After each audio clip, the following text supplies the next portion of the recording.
This normal flight operations are resuming nationwide after a computer outage at the Federal Aviation Administration. Planes were grounded across the U.S. this morning from L.A. to Atlanta and Newark. Thanks for being here at 6 a.m., everyone. I'm Eric Connert. And I'm Neda Irampour. So take a look at what the FAA just tweeted out right here. The FAA is lifting the ground stops moments ago, saying normal air traffic operations are resuming, but it's going to be a gradual process all across the U.S. This will be slow to roll out once again this morning. There were issues with the agency's Notice to Air Missions System. That's NOTAM.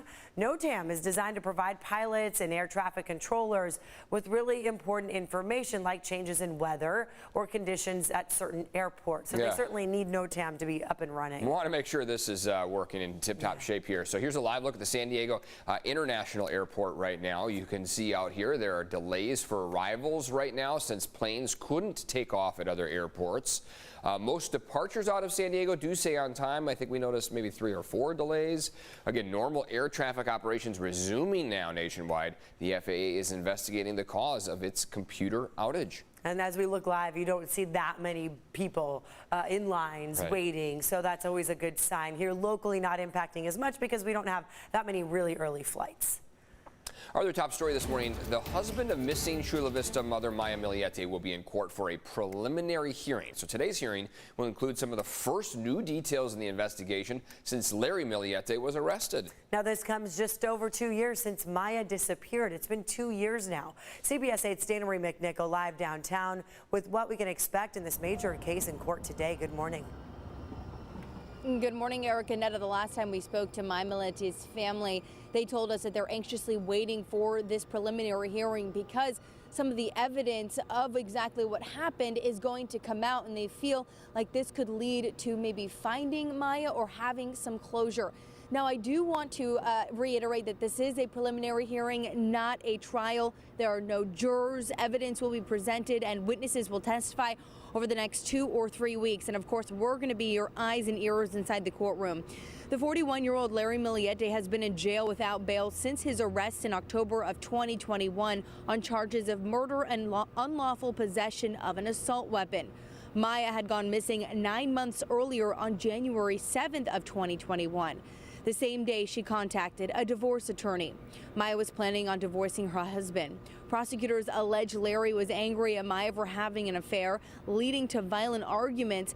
And on the night she went missing, a surveillance camera recorded loud bangs from the family's home, sounding like gunshots.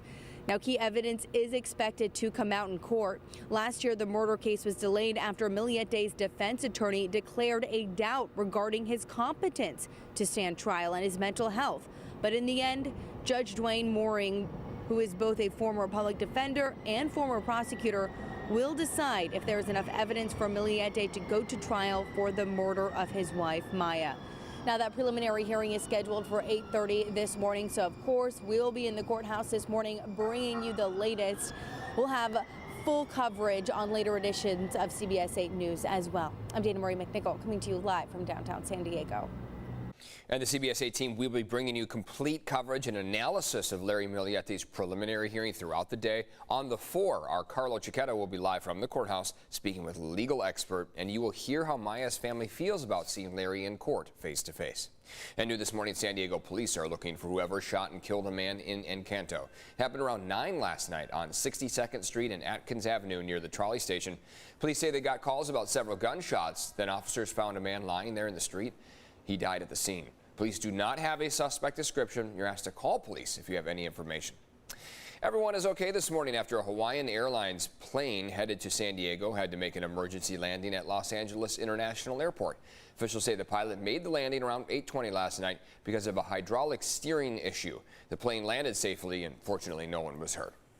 And now, if you live in the city of San Diego, you will soon have to change the way you throw out your trash. This morning, green compost bins for food and yard waste will start to roll out. This will start with those of you who live in the zip codes 92102 and 92113. So you'll be some of the first. Neighborhoods like Barrio Logan, Logan Heights. They'll also come with a smaller kitchen pail that you'll get. That's where you throw some of your food waste before you dump it into these larger bins. So that includes things like banana peels, your your bread, your cheeses, eggshells, even soiled paper towels, just nothing hazardous like Clorox wipes. You're also being asked to dump your yard waste into those same green bins. The goal is really to keep all of our trash out of landfills as best as we can to prevent methane emissions. It will take at least 6 months to roll out the more than 260,000 bins that you'll get. The city expects people who use their services to have a green bin and a kitchen pail all by July of this year.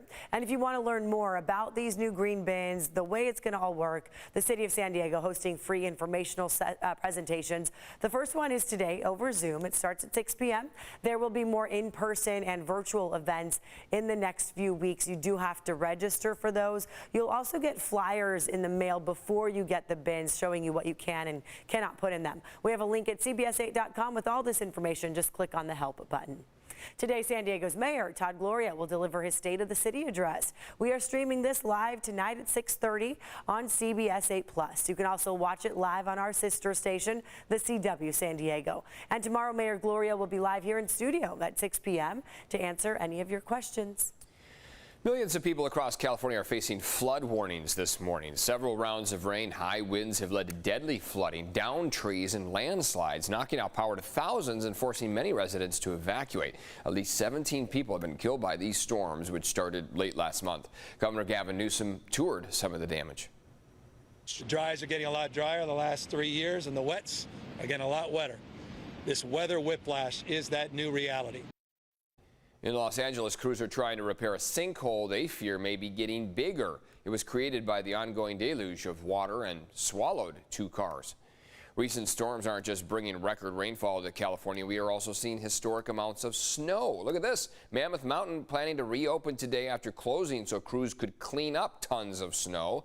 Since opening on November 5th, Mammoth has seen about 315 inches of snow, already beating last year's numbers.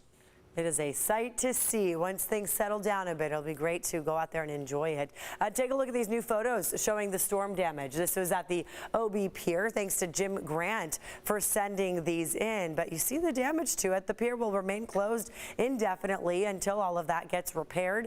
High surf advisory is still in effect until tonight. This includes all of San Diego's coastal areas. And then Friday and Saturday this week, we could see the highest tides too. So with the bigger waves and high tides, that could cause a little bit more problems, especially along our boardwalks, parking lots, low-lying areas. Yeah, wouldn't be surprised if we had another high surf advisory issued for this upcoming weekend. Right now, the National Weather Service says that with the current high surf advisory that expires tonight, we still could see some minor flooding possible along some of your coastal communities. That means, hey, the boardwalk, absolutely. That means parking lots could see some of that minor flooding, not close to what we saw just under a week ago. That was pretty severe in some spots. What we're seeing today and what we're expecting this upcoming weekend is still expected to be less intense than that high surf event. Let's start off with your visibility outside right now. We have some fog to start off the morning. Visibility for your inland valleys is where you see the highest reduction. El Cajon is at less than a quarter mile. Ramona, half a mile of visibility. Looks like we've seen some improvements in Kearny Mesa. They're back to 9 miles, and then 7 miles in Oceanside and Carlsbad. So we're going for a perfect 10 across the county. We're down to 5 in Imperial Beach. So making improvements, but it's going to take until the sun rises before we're able to see exactly where those strong pockets of fog are. Our visible satellite loop will do a better job of indicating that. And then we'll, from there on through the late morning, really start to see those clouds lift and pull back. We are expecting a lot of sunshine in the forecast for the day today. Temperatures are going to be in the low 60s, 61 along the coast, 60 for your inland valleys. Still quite chilly for the mountains and the deserts, but we're all going to warm up as we head toward your Thursday and your Friday. Offshore winds are going to strengthen. Those winds are going to help bring in some warmer, drier air, and that will help to boost those temperatures up a bit. Satellite radar imagery showing a varying degree of cloud cover. Not all that intense out there, but we will see those clouds passing through as the day goes on. And then this high surf advisory expires at 10 p.m. with those 6 to 10 foot waves dying down. This weekend's event, Friday through Saturday, could bring the wave height up to 12 feet. So that's where we start to see more of a concern related to that high surf out there. So here's the next 12 hours. We've got varying degrees of sunshine, but most spots will only see passing clouds. Temperatures are going to stay on the cooler end today, low 60s, cooler than average, but we'll have warmer temperatures prevail by the time we get into tomorrow. Some 70s are in play tomorrow as well as Friday. Switching gears to traffic this morning, things have been quiet on the roads. We'll take a look at what your drive times are like out the door right now. You've got an 8-minute commute on the 5 southbound from the 54 to the border. On the 52 westbound from the 125 to the 15, you were down to a 66 mile per hour commute, 7 minutes in total. Back to you.